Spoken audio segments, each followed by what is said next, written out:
case of the missing Messiah.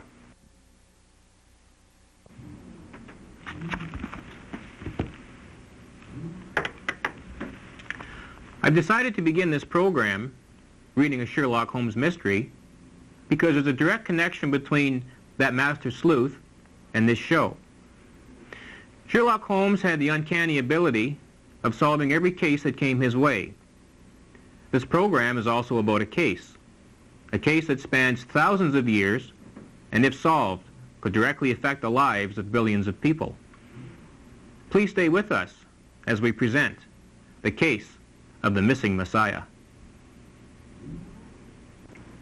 The search for the Messiah is based purely on deductive, inductive, and conclusive reasoning. A given set of evidence shall form the basis of all possible conclusions. Almost all world religions await the coming of a Messiah of some type. Christians anticipate the coming of Christ. Muslims await the coming of Christ and Mahdi. Hindus also wait for the periodic return of Krishna. Zoroastrians, First Nations peoples, Jews, and many others also expect a similar arrival. If it were unimportant for us to recognize such a Messiah whenever and if ever he comes, then the question arises, why? Why is it that his coming is predicted by so many different religions scattered all over the world? In our viewpoint, it is of extreme importance that we know, recognize, and accept the Messiah when he arrives. This case will be researched and based on the Jewish and Christian books, collectively known as the Holy Bible. Today, many Christian scholars and evangelists predict the coming of Christ. In fact, a day does not go by when someone doesn't predict that the second coming is at hand. Two questions arise from this behavior. The first is simply, when did this practice of proclaiming that the Messiah is at hand begin? The second question stems from the first. On what evidence were these predictions made? And can this evidence be of any benefit in solving this case? History tells us that immediately prior to 1000 AD, many preachers announced the impending end of the world. Millets of Cromeriz predicted the end somewhere between 1365 and 1367. The Anabaptists predicted 1525, and Alsted in Germany named 1674. The French theologian Giraud chose 1730. Christoph Hoffmann undertook to rebuild the temple in Jerusalem for Christ's occupancy in 1826. Bengel fixed the date of Christ's return at 1836, and from this prediction, others followed in rapid succession. The Irvingites in England and Scotland announced 1835, 1838, 1864, and 1866. Mother Lee and her Shakers abolished matrimony as they also believed the end was at hand. Cunningham named 1839, Eliot predicted 1866, Brewer and Decker both predicted 1867, and Cease favored 1870. William Miller, who predicted 1844, had 50,000 followers, many of whom were so convinced of Christ's return on October 22, 1844, that they failed to plant crops, gave away their money, discharged their employees, settled their accounts, and made preparations for the climactic midnight cry, "Behold, the bridegroom cometh, go ye out to meet him." A famous Jewish convert, Joseph Wolf, predicted 1847. In 1881, Klaas Epp, a leader of the Mennonite Brethren in Russia, predicted Christ's return on March 8, 1889. The Doukhobors, who settled in Canada, set forth in 1902, naked to meet the Lord. Reverend Cumming, in his book, The End, concluded that all the signs of those days were preparing the way for the fulfillment of the prophecy for the second coming of Jesus Christ. The Christian scholar wrote, "Christ is at our door."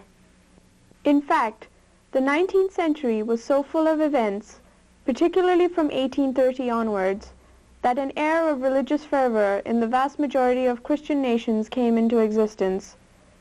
Henry James Foreman, in his book, The Story of Prophecy, states that A Lady Hester Stanhope, a valiant madwoman, niece of William Pitt, who turned her back on London in power and fashion, made her home in Lebanon, amongst the Arabs and Druzes, in order to be ready and near the scene of the Advent. She kept, it was reported, 2 white Arab steeds in her stable, one for the Messiah and one for herself. Harriet Livingston, a famous Washingtonian, preached the second coming of Christ before the House of Representatives, where crowds gathered to hear her. So real was the hope of the Advent that people were actually taking almost violent actions for it. Well, we've answered the first question. The Messiah was expected around the middle of the last century. The announcement, the Messiah is at hand, was sounded in all 5 continents by thousands of Christian scholars almost simultaneously. Continuing our case, we'll investigate the second question and search for the evidence these Christian scholars used to form their conclusion that the Messiah's time had come. To compile this evidence, we must obviously refer to the Holy Scriptures.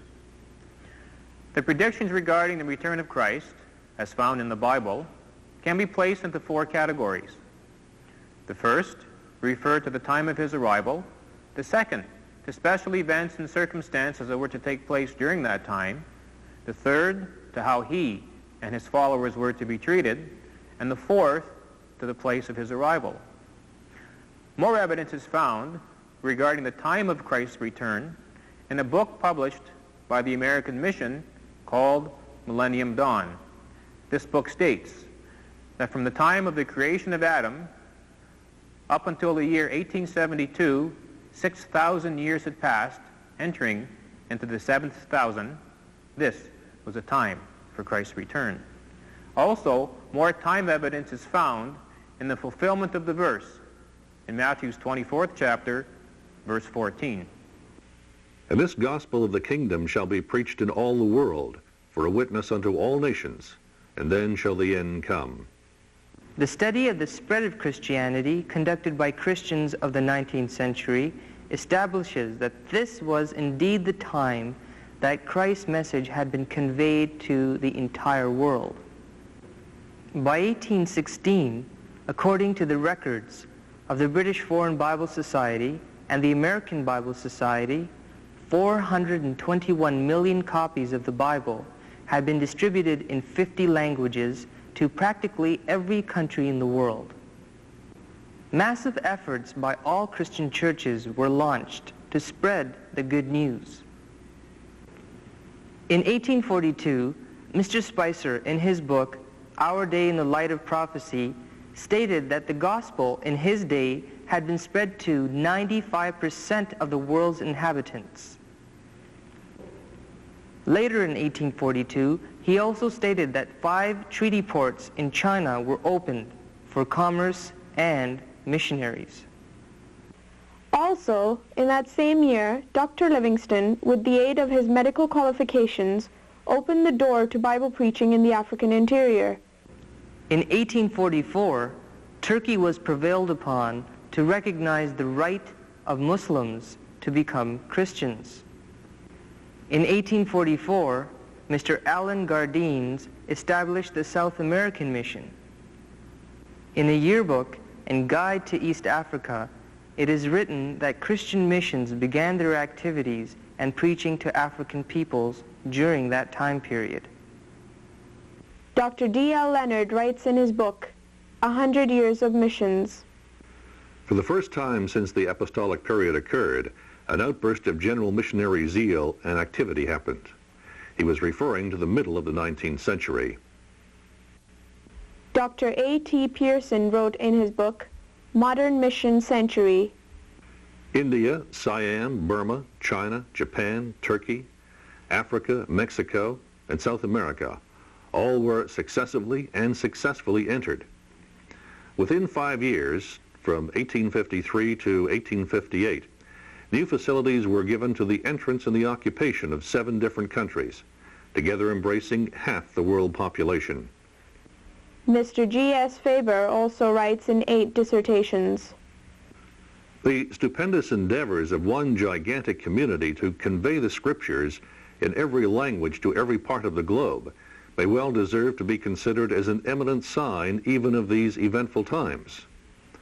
Unless I be much mistaken, such endeavors are preparatory to the final grand diffusion of Christianity, which is the theme of so many inspired prophets, and which cannot be so far distant in the present day. Was Mr. Faber mistaken? Were so many Christian scholars mistaken?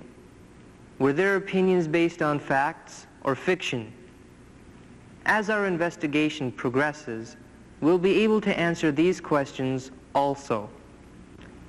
Other verses from the Old and New Testament point to this time period and center around the city of Jerusalem.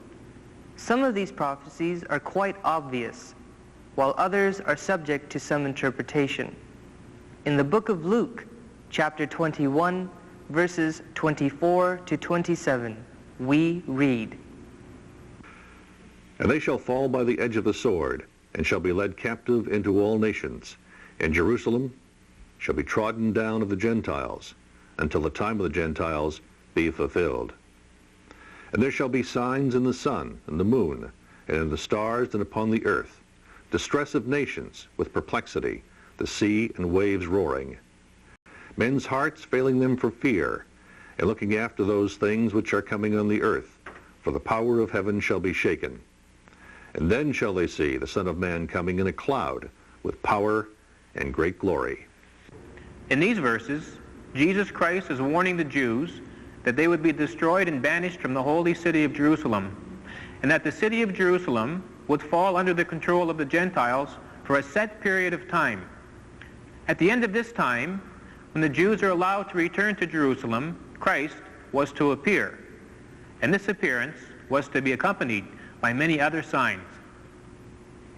The first part of this prophecy came to pass in 70 AD, when Jerusalem was destroyed by the Roman Emperor Titus. Many Jews were exiled and scattered. In 132 AD, the Jews under the leadership of Bar Kochba rebelled against the Romans, trying to regain their freedom. Again, they were crushed by the Roman army, and Jerusalem was destroyed, and a new city, Aelia Capitolina, was constructed on those ruins. Under Roman law, Jews were not allowed to enter Jerusalem. In 637, Arabs took control of Jerusalem, and the same restriction on the Jews applied. The restriction upon the Jews was lifted when Turkey signed the Edict of Tolerance, allowing Jews to freely enter Jerusalem. This document was signed on March 21st, 1844. Shortly thereafter, Jews started to migrate back to Jerusalem. This was the end of the time of the Gentiles, and this was the time that Christ's return was expected. Most interesting is the fact that this same year is also referred to in another part of the New Testament. We read in the book of Revelation concerning the holy city of Jerusalem in chapter 11, verses 2 and 3. "In the holy city shall they tread under foot 42 months, and they shall prophesy 1,260 days." Christian scholars all agree that in Bible prophecy, 1 day stands for 1 year.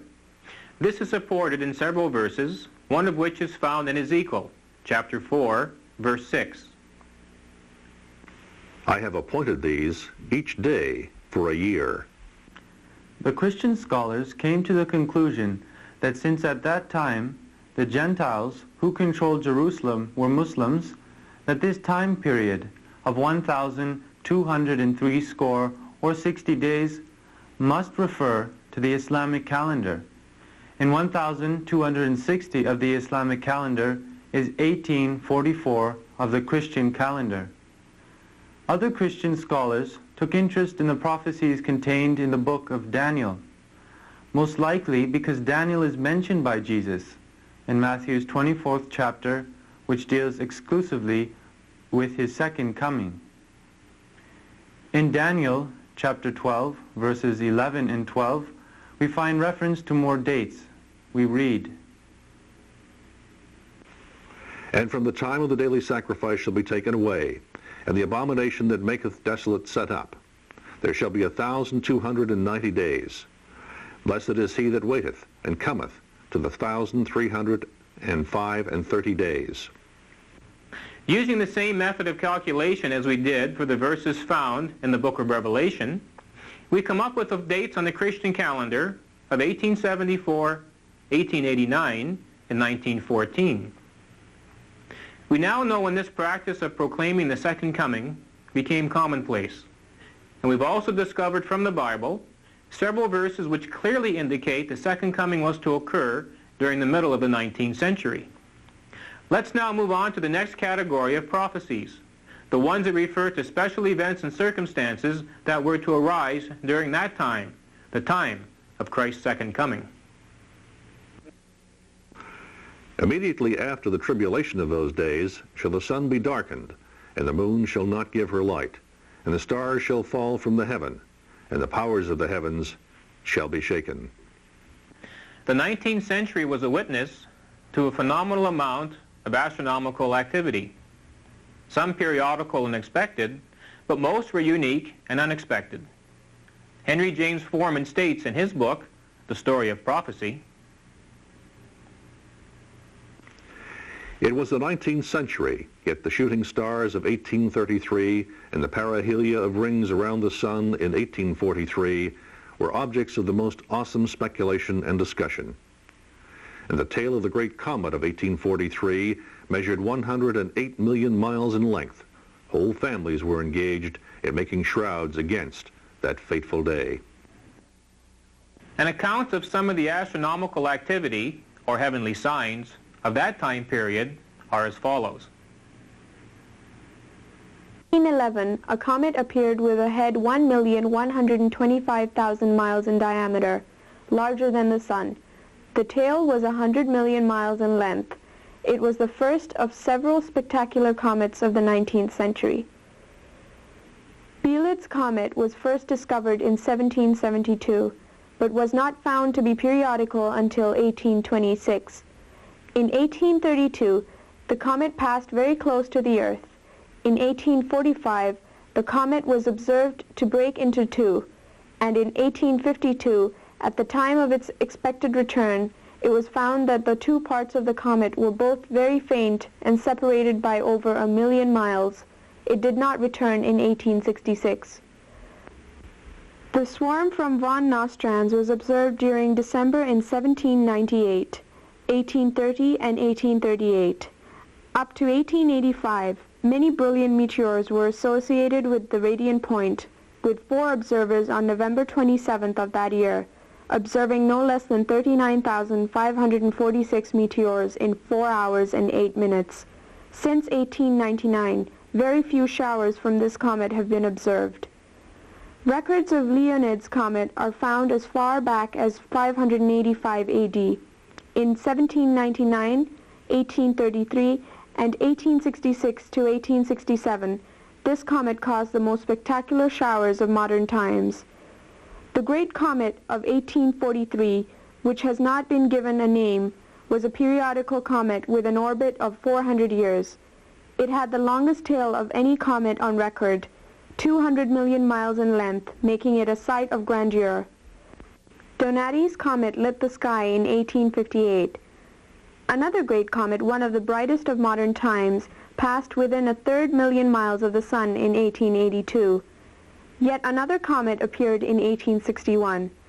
At one time, the comet was brighter than any star in the sky except Venus, and a peculiar glow suffused the entire sky. It could be easily seen in broad daylight. Morehouse comet appeared in 1908, Halley's in 1835 and 1910. The head of Holmes' comet had a diameter in excess of 1 million miles. It is one of the largest on record and appeared in 1892, 1899, and 1906. Since then, it has not been seen.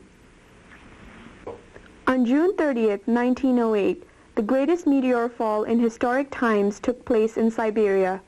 Scientists still study this phenomenon because of its great destructive power. It was probably the head of a small comet. Lunar and solar eclipses occurred in rapid succession in the East in 1894 and the West in 1895. Indeed, to those witnessing these events, it must have seemed as if the stars were falling from the sky. Another prophecy pertaining to unique events is also found in Matthew's 24th chapter, verse 6. Here we read, And ye shall hear of wars and rumors of wars. See that ye be not troubled, for all these things must come to pass, but the end is not yet. A sampling of wars fought during the last century include: one of the first wars of the 19th century was between France and her allies and Russia. On June 24, 1812, Napoleon, at the head of 600,000 troops, crossed the Niemen and engaged Russian troops at Borodino. Napoleon lost 40,000 troops and 40 generals. Russia lost 50,000. Eventually Britain, Prussia, Austria, and Russia joined forces to defeat Napoleon at Waterloo in 1815. The Greek War of Independence, 1821 to 1830, appealed to Western and European romanticism.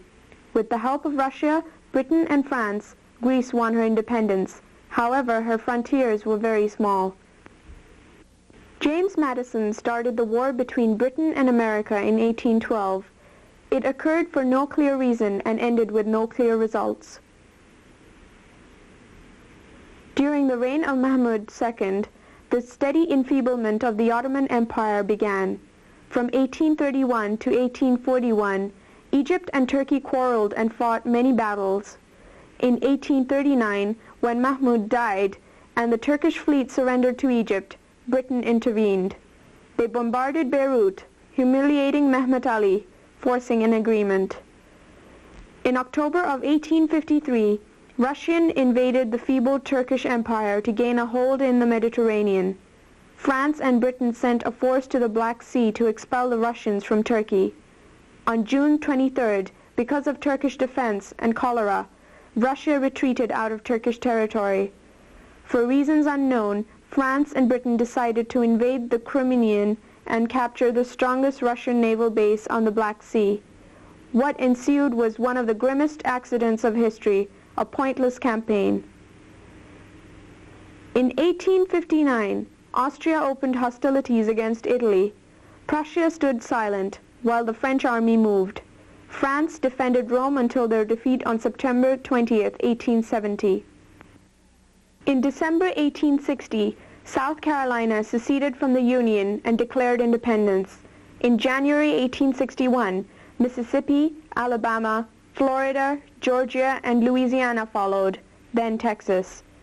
War began on April 12, 1861, when the Southern Army attacked Fort Sumter. It ended on April 9, 1865, with the North victorious. The Union was saved. Casualties of one battle, the Battle of Gettysburg, totaled nearly 46,000. Britain, France, and Spain signed an agreement in July of 1861 to collect the debts owed to them by Mexico. Napoleon's force entered and occupied Mexico City. When the American Civil War was over, Washington intervened and ordered the French out. They withdrew in February of 1867. In the year 1858, an Anglo-French expedition attacked Canton and Taku, imposing the Treaty of Tientsin. When the Chinese balked at the treaty in 1860, the French attacked Pelican and the British burnt the imperial palace. The treaty was reimposed. Bismarck of Germany invaded Austria in June of 1866. Austria sent her troops against Prussia. Italy invaded Venetia to divide Francis Joseph. Austria was crushed and was excluded from Germany. Venetia went to Italy. In India, mutiny broke out in May of 1857 and grew into an insurrection which spread quickly through the whole Ganges basin and reached Delhi.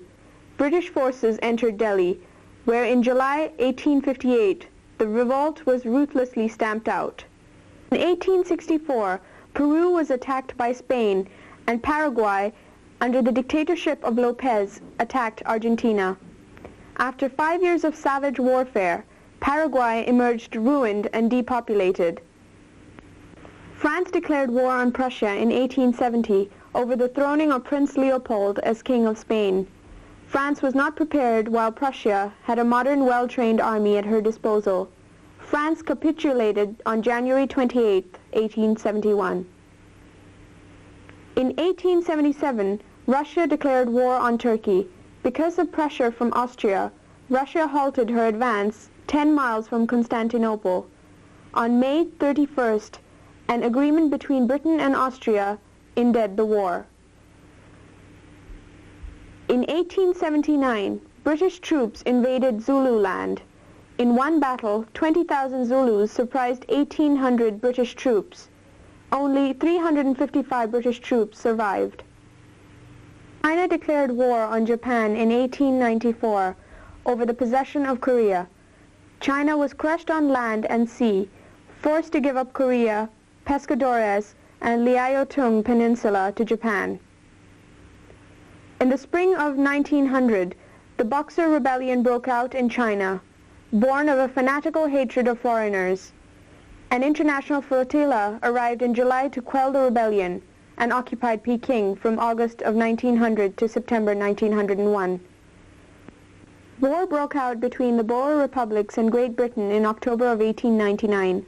The skill and tenacity of the Boer farmers had been understated and serious defeats were inflicted on the British forces.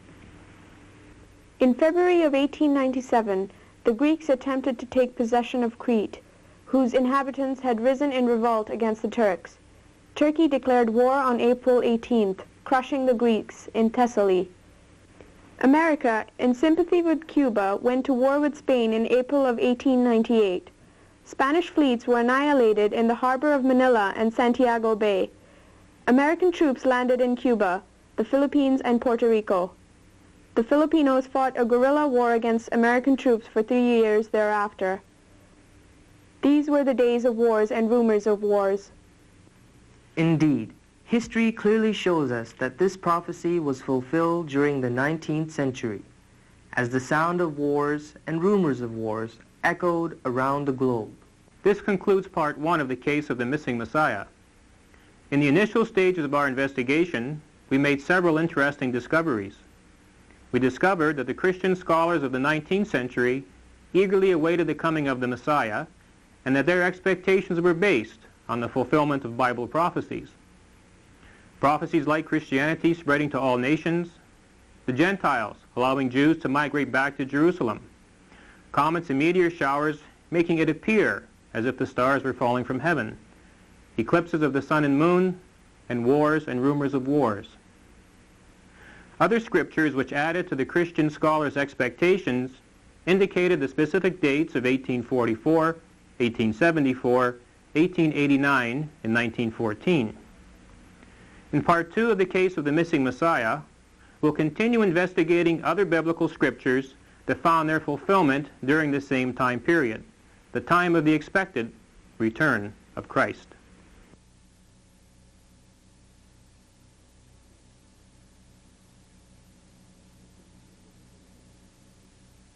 The case of the missing Messiah. Welcome to part 2 of the case of the missing Messiah. In this program, we'll continue to investigate the verses from the Bible, which foretold unique and special events which were to take place during this time period. The time period Christian scholars had concluded was the time of the expected return of the Messiah. Christian scholars also pointed to a prophecy in the Old Testament, which referred to the time of the Second Advent. It is found in the book of Daniel. In chapter 12, verse 4, we find, But thou, O Daniel, shut up the words, and seal the book, even to the time of the end. Many shall run to and fro, and knowledge shall be increased. This verse is predicting two separate, unique events which were to take place at the time of the end, the time Jesus was expected to return. Knowledge shall be increased is self-explanatory, and it shouldn't be difficult to determine if the world witnessed an extraordinary increase in knowledge during the same period of unique astronomical activity and wars. The phrase, many shall run to and fro, could be interpreted as a time of unrest, of riots and revolutions. So we'll look at these types of activities also. Was this increase of knowledge witnessed in the last century? Was the last century also a period of restlessness, of movements and conspiracies, of riots and revolutions? Our investigation turned up the following evidence. Neither the steam engine nor the railways were 19th century inventions, but they were brought together for the first time in 1804. By the 1840s, railways were spreading everywhere. The face of war changed more radically in the 60 years after Waterloo in 1815 than in the previous 600 years. Artillery developments were the most spectacular. Submarines were also an addition to warfare in the 1800s. The Garrett managed to remain underwater for prolonged periods of time. In farming, new models of plows, dibbling machines, turnip cutters, dynamometers, hoes, chain harrow, and shaft-cutting machines were invented. Garrett's portable thresher appeared in 1847. Then the North American reopened binder and cotton gin followed. The combination of developments in reaping and threshing was the combine harvester, pulled by over 30 horses. The thirst for knowledge was universal, especially scientific knowledge. It was the age of lectures, museums, and libraries. The Royal Polytechnic Institute was founded in 1838 in London for the advancement of the arts and practical sciences. Photography goes back to 1839, when Henry Fox Talbot produced sharp, lasting negative images on chemically sensitive paper. Steel took the place of iron in engineering when Henry Bessemer discovered how to manufacture steel on a commercial scale. Steel and iron revolutionized naval strategy. The Great Eastern Ship was a bold innovation. It had a double-skin iron hull and combined paddle wheel and propeller propulsion. She was launched in 1858. Bridge building was revolutionized by J.A. Roebling. The Brooklyn Bridge, designed in 1869, used continuous wire cable suspension and spanned a distance of 1,535 feet. The Belgian engineer Graham's electrical machines foreshadowed the day of the dynamo in 1870. The transatlantic cable connecting Europe and America was laid in 1866, bringing people of two continents closer together. International exhibitions of art and technical achievements were held in London in 1851, America in 1876, Paris in 1867, and Melbourne in 1880, where a new lightweight metal named aluminum was displayed. The Suez Canal provided a link between East and West. It was completed in the 1860s. From 1861, the United States began to experiment with a new and exceptionally powerful source of energy, petroleum. The bicycle also arrived in the middle of the 19th century. The hobby horse and penny farthing were two popular models. Even before the telephone was invented, pictures were transmitted by electric telegraph in 1863. The automobile, a symbol of luxury and adventure, arrived around 1887. Early ones were called horseless carriages. Thomas Edison was the most prolific of inventors, contributing important ideas to the development of the telegraph, telephone, electric light, and cinema. He patented the phonograph in 1877. It was a cylinder covered in tin foil worked by hand. Alexander Graham Bell emigrated to Canada in 1870. He produced the telephone in 1876 and made the first phone call between New York and Chicago in 1892. The Underwood typewriter of 1897 already had all the basic features of modern typewriters, a huge advance over the failed Wheatstone of 1855. In 1894, Marconi's wireless sent signals 1.5 miles, by 1901 across the Atlantic. Pictures in motion date from the 1880s. By 1895, public film shows were inaugurated all over Europe. After 1876, refrigeration in ships and on freight cars enables frozen meat from Australia and the Americas to be conveyed to Europe. Science gained momentum throughout the century. By 1840, the laboratory of Justus von Liebig was producing far-reaching results in organic and inorganic chemistry. W.K. Röntgen discovered X-rays, which penetrated solids in 1895. Charles Darwin published his epoch-making The Origin of Species by Means of Natural Selection in 1859, revolutionizing biology and man's place on nature. Astronomy made progress due to the construction of larger telescopes. The telescope of Lick Observatory in California, completed in 1888, had a 36-inch objective lens. Louis Pasteur successfully inoculated his first patient against rabies in 1885. He had already produced inoculation against chicken cholera and anthrax. In aviation, the Wright brothers made the first successful flight in a powered, heavier-than-air machine in North Carolina in 1903. The longest lasted 59 seconds. In 1850, over one-third of the adult population of Britain and the German states and one-half the adult population of France and Belgium were illiterate. Great advances were made in the next 30 years. The state assumed responsibility for primary education in Austria in 1868, Britain in 1870, Germany in 1872, Switzerland in 1874, Italy in 1877, France and Holland in 1878, and Belgium in 1879. By 1900, illiteracy had fallen to less than 5% in Britain, France, Belgium, Germany, Scandinavia, and 10% in America. New colleges were provided for women. The invention fertility of the 19th century is one of its most astonishing features.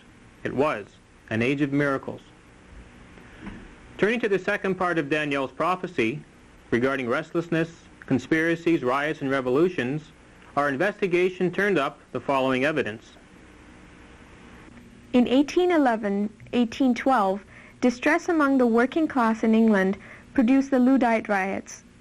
In 1826, large-scale riots broke out involving the destruction of power loom factories in Manchester. This unrest was brought on by a severe recession. In 1819, a reform meeting in Manchester ended in bloodshed. Ironically, it became known as the Peterloo Massacre. Riots raged from September to December in southern and eastern England in 1830. The rioting agricultural workers directed their main efforts against threshing machines. During the plug riots of 1842, strikers stopped, instead of wrecking the mills, by removing the safety lead plugs in the steam engines. In Latin America, revolutions against the Spanish and Portuguese occurred in Venezuela, Argentina, Paraguay, and Mexico in the early 1800s under the leadership of Simon Bolivar. In Naples, revolution broke out in 1820 and in Modena and Parma in 1831.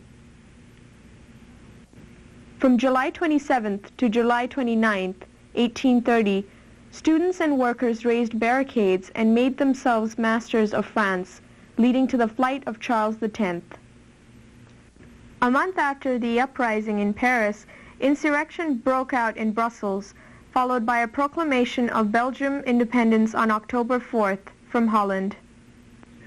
When the Polish army were ordered to join the Russian army to stamp out a revolution in France, a popular insurrection was unleashed by the people and the army. Russia brutally put down this uprising, and by October 1831, Russian order reigned in Warsaw. In Canada, two separate struggles occurred, the first in 1837, the second in 1838. Both were won by the Loyalists. 1848 was everywhere a year of revolutions. All over Europe, in backrooms and cellars, revolutionary clubs and meetings proliferated and maintained the ferment. The Slavs were too scattered to form a single nation. A rising in Prague in June 1848 was ruthlessly crushed by Austria. Croats, Slovenes, and Serbs clamored for the creation of an autonomous state. In September of 1848, the Croats invaded Hungary. They were driven back. Agitation broke out in Prussia by communists and Democrats shortly thereafter.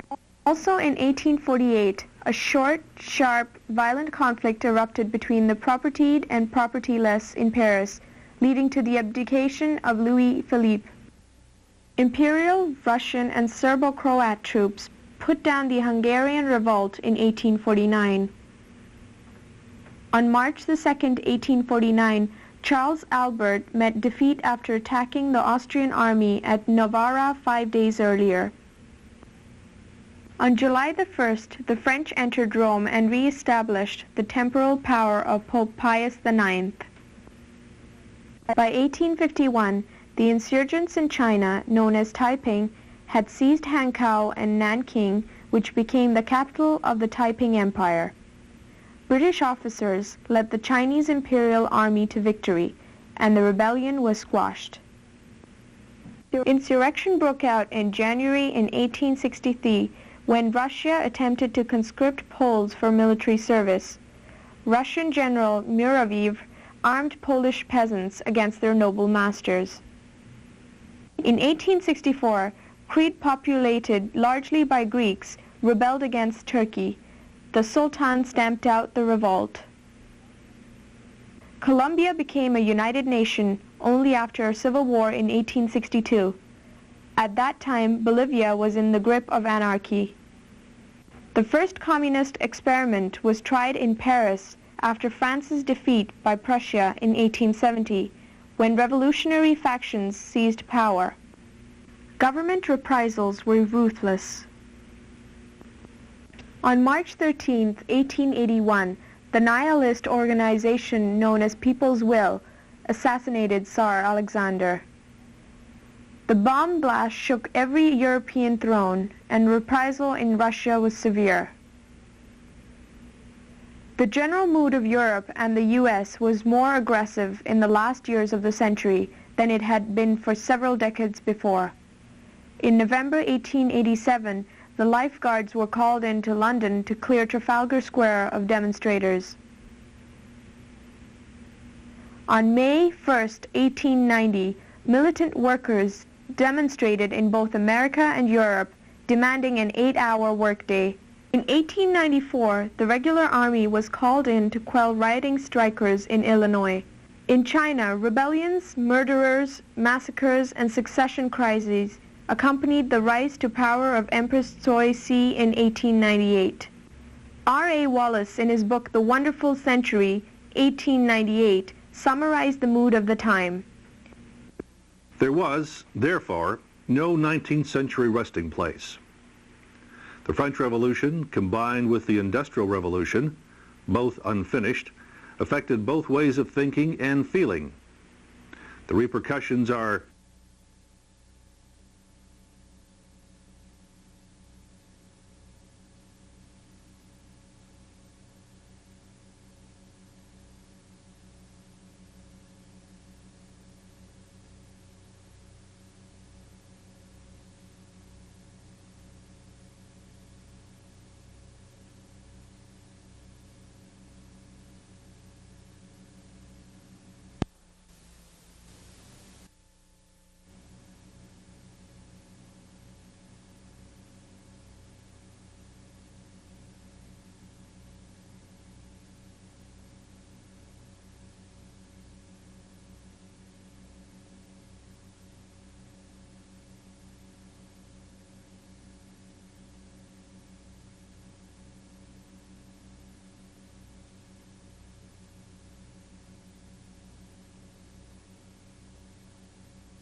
the case of the missing Messiah. Welcome to Part 3, or the conclusion of the case of the missing Messiah. In this program, we're going to analyze those prophecies from Category 3 and 4, as mentioned in Program 1, or the prophecies which are descriptive of the promised Messiah and his followers, and how they were to be treated, accepted, etc. And also the prophecies which indicate the location of his coming. We hope to bring the case of the missing Messiah to a successful conclusion by applying these prophecies to those who claim to be the Messiah or who claim to represent the return of Christ during the same time period. Please stay with us as we conclude the case of the missing Messiah. Then shall they deliver you up to be afflicted, and shall kill you, and ye shall be hated by all nations for my name's sake. And then shall appear the sign of the Son of Man in heaven, and then shall all the tribes of the earth mourn. And they shall see the Son of Man coming in the clouds of heaven, with power and great glory. In Luke we find, For I will give you a mouth and wisdom, which all your adversaries shall not be able to gainsay nor resist.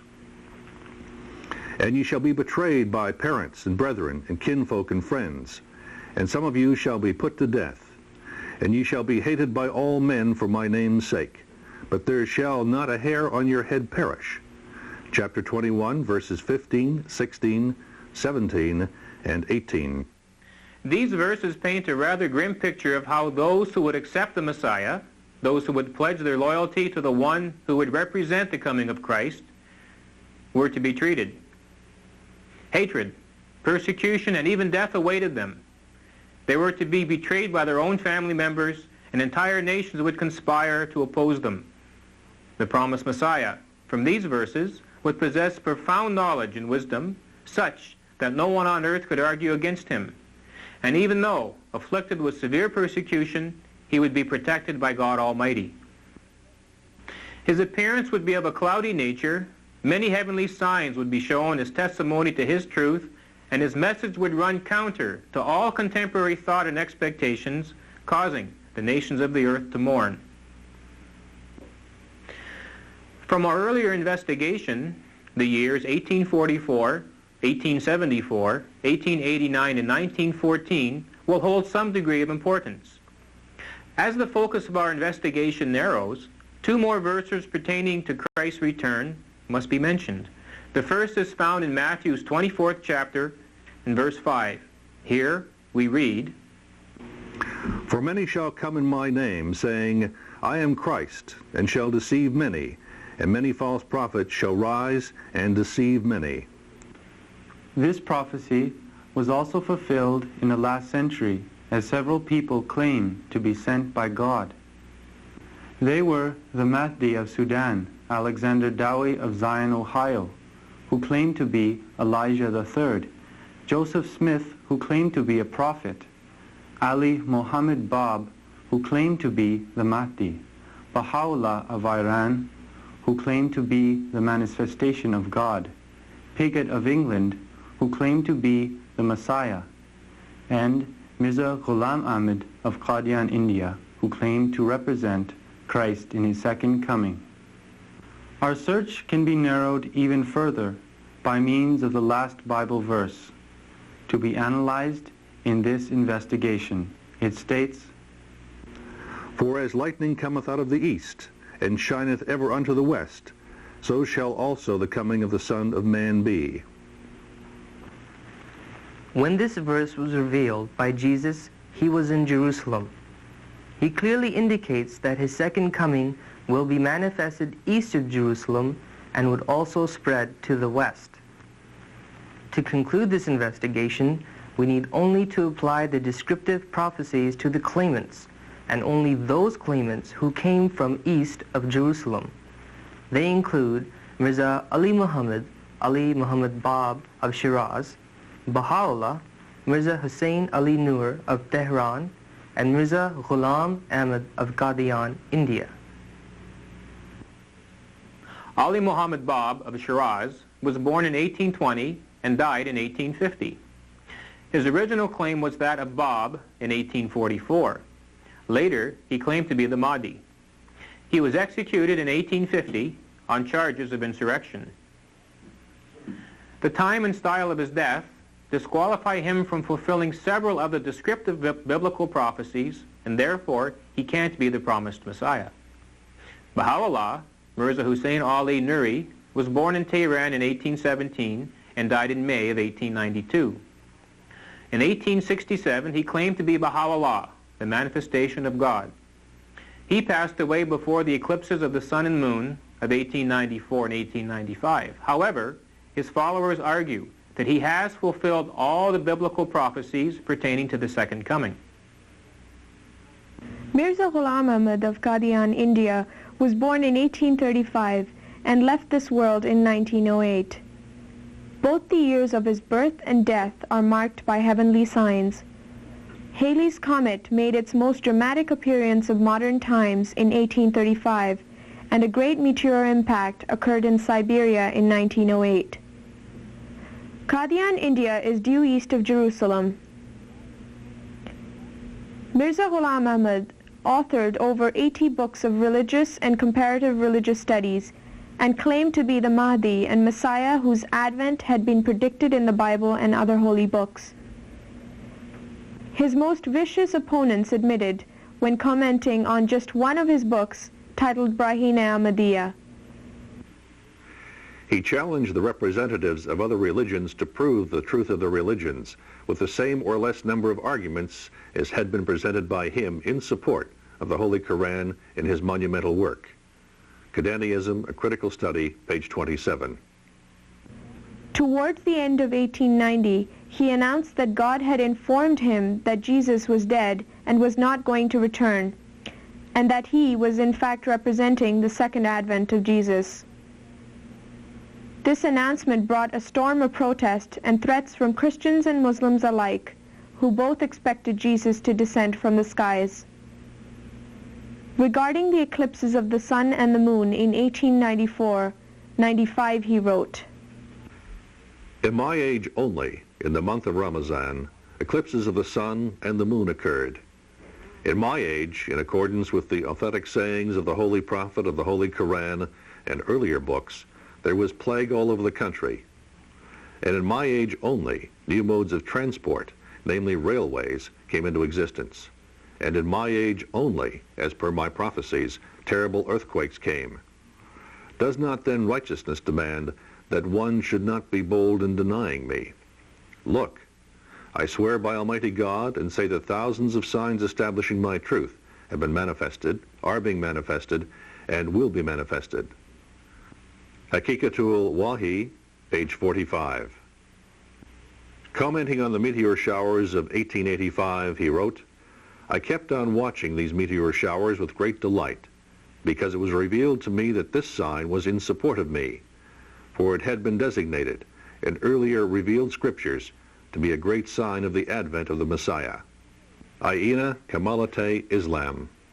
Today, the followers of Mirza Ghulam Ahmad of Qadian, India, exceed 10 million and have established their missions in 135 countries.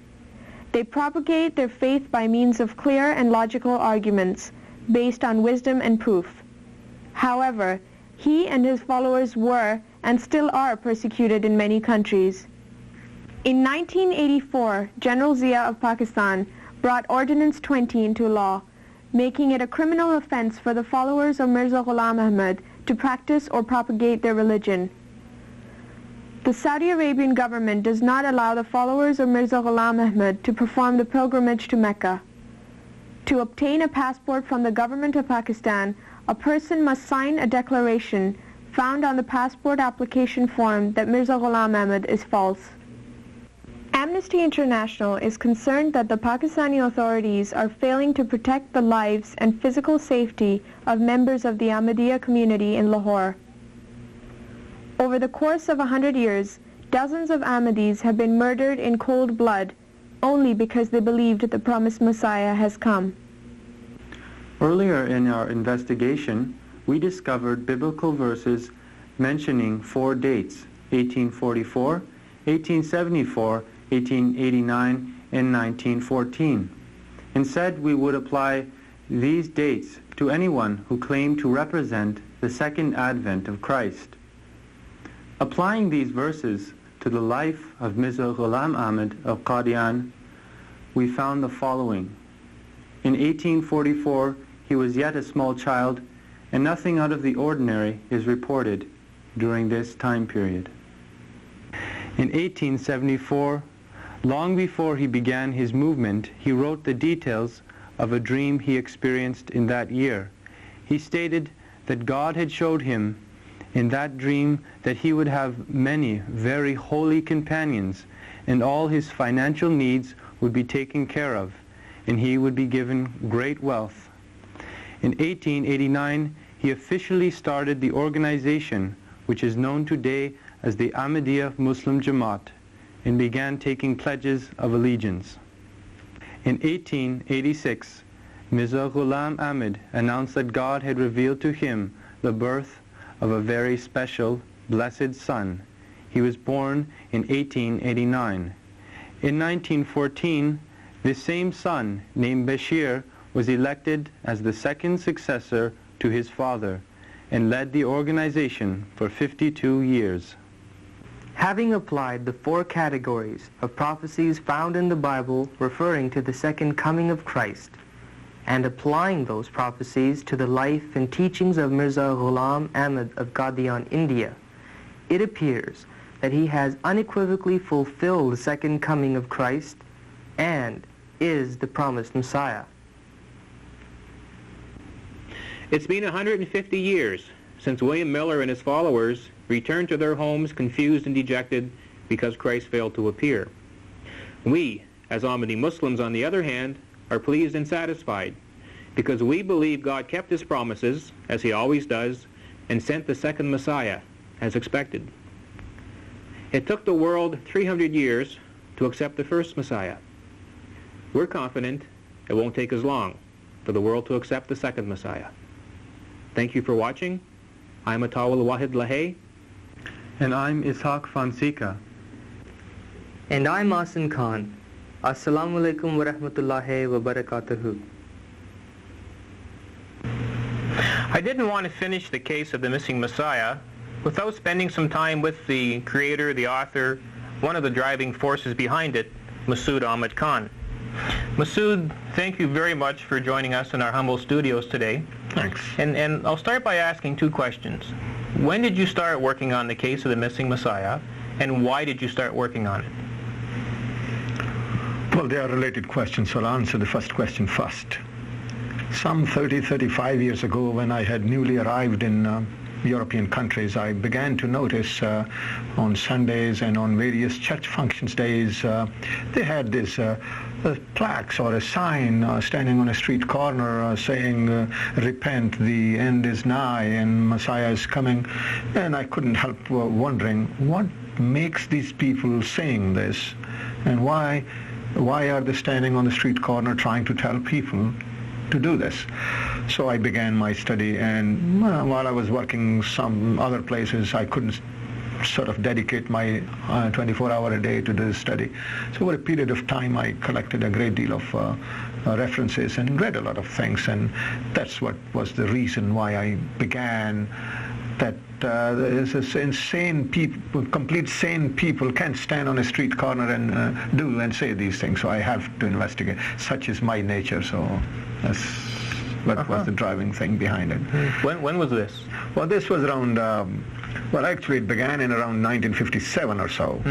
But I was very new in the European countries, so I mean, I would only notice it one, although I even myself began to visit churches which was nearby in my apartment where I lived. On Sundays I would go and visit them, and I found the same message there as well in a slightly different fashion, more organized. So you must have been very surprised that these people were proclaiming the Messiah was coming when you had already accepted one who had claimed to be the Messiah. Well, precisely. That was my confusion, or that was one of the reason me investigating why these people are saying for someone who has already come. And from my point of view, the search must stop, and yet these people are still advocating. So I was rather at times even adversely treated, at least by words, not by physical, giving me a very negative connotation and thinking that I was some sort of a heathen amongst them. Yet, so as for the confusion, if you like to call it, or a state of mind is a better word, that I wondered why these people are doing that. So I had to investigate. I was forced to, because I was a follower and a recognizer of Messiah of the time. And I had to do something so that now they can know it too. What's their reaction when you present them this case? Well, this is really a question that I would say that it begins with, if you just simply say that you advocate Messiah has come, it is taken as a big joke or a big with no serious attitude. But as I progressed in it, and I've talked to various people, they granted you little time to talk and make the presentation, the seriousness did emerge. But in the end, when I made the presentation in some churches as well, and particularly did admit that while we cannot find the mistake in your presentation, nonetheless, he didn't come. What's the confusion? We know he didn't come, so we must be wrong somewhere. So my answer was simple enough that I'll accept the error if you show me where it is. Either your Bible is not right, because all the evidences presented by me are from Bible, or if you insist Bible is correct, then you must show me where you made a mistake of understanding something. But you can't just close the book by simply saying we made a mistake, but not show the mistake where it is. So, but I realize that it's a very difficult thing for people to suddenly say, yes, I'm right and Messiah has come. And as has been previously prophesied, that it will take time. By our own Messiah it has been prophesied. So I'm patient too. I deliver the message. Hopefully it will be recognized sooner or later. I don't think the Christian groups understand the concept of Messiah. I don't think they understand that when Jesus said he was going to return, he was inferring that religious history was going to repeat itself. And the conditions and the events surrounding Messiah, the second Messiah, would be similar. Since they made Jesus into a God, any Messiah that comes who is less than a God, they don't want to accept. And you've seen evidence of this firsthand. As a matter of fact, this is the first stumbling block. And ironically, a Christian should be the last one to create this as a stumbling block, for the simple reason that in their lifetime, in Christ, Jesus, son of Mary's lifetime, the person who was to witness him was also to be descended from heaven and reincarnate of Elijah. Yet it was Christ who said that it is John the Baptist. And realizing this parallelity, they should realize that the coming of second coming of Jesus would also be, or if it is so in that way, they shouldn't object to it, if nothing else. The precedent has been set by Jesus himself. Right. And we mentioned that in the program. Right. I've been watching many Christian programs these days. The central theme of all the programs is the return of Christ. They seem to have come to the conclusion that it's going to happen at any time. But the scenario they paint is difficult to swallow, let alone understand. Now, I'll explain it as I understand it, and hopefully I'm close to your understanding of the same subject. The rapture is going to happen first, and those Christians that are dead and buried, along with some Christians that are alive, will disappear, presumably going to heaven with Jesus. Right, that's the first step. Then the Antichrist will appear after there's havoc created over the earth. A false prophet will appear who will support the Antichrist. And Oral Roberts said they'll be supported by Satan, so you have the unholy Trinity. And after some time, Jesus will return in such a capacity that everybody will see him and recognize him, with these Christians that have been previously taken to the skies or to heaven, and they will be given domain and power to rule mankind. And they're actually producing videos depicting how this is going to happen. So I think the case of the missing Messiah is a timely reply to it. Was one of your reasons for producing the case of the missing Messiah and writing the script to give a logical alternative to what the Christians were expecting? You're absolutely right, because the confusion around the world, including Christians and other religions who are expecting, is really deserves that there should be a clarity of presentation being made, and that was the motivation. And I must point out here to you that our own Messiah, Messiah of the age, Mirza Ghulam Ahmad of Qadian, had indicated in his writings and warned the world that you can do all you can. You can Pray all you want. You can do worldly means, use them at your disposal as much as you can, but no one will come from heaven as you are expecting him. And your generation will pass by, even then nobody will come. Posterity of their generation will pass by, and nobody will descend from heaven. And that's what he said. 300 years will not go by from this day when he spoke this, that this faith, meaning he himself, meaning Messiah, will be accepted through reason and logic. He's counting on the fact of the wisdom of the Western people and the Eastern people, that through wisdom they will learn this thing. And I can see it happening. I can see it slowly at a lower level. It is happening around. Yeah, I would think that after the year 2000 has passed, a lot of people who have been told these fairy tales or children's stories will start to reject this idea, because they've been expecting it for over 150 years, saying that it's going to happen at any time, yet the event keeps getting more and more delayed.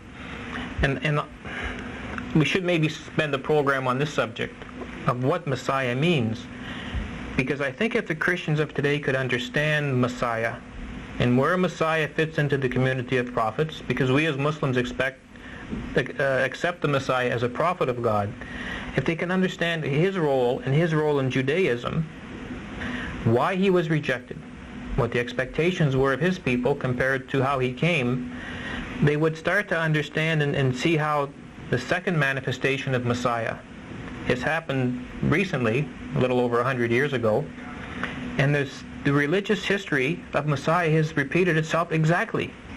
And I can go into a long, detailed account, and I know you could easily help me, and it's a very interesting thing to witness. The condition of the Jews at the time of Jesus, their subjugation by the Roman Empire, him coming from an insignificant small village with no resources at his hands, yet eventually being successful after severe persecution to the point where his followers had to live in tombs and caves. And the exact same thing has happened in the life of Mirza Ghulam Ahmad of Qadian. Now, he wasn't looking up at the Roman Empire, but he was looking up at the British Empire. And I think you told me what Winston Churchill said about the British Empire. Do you remember what you told me? I think you quoted that in your program, if I'm not mistaken. No. Okay.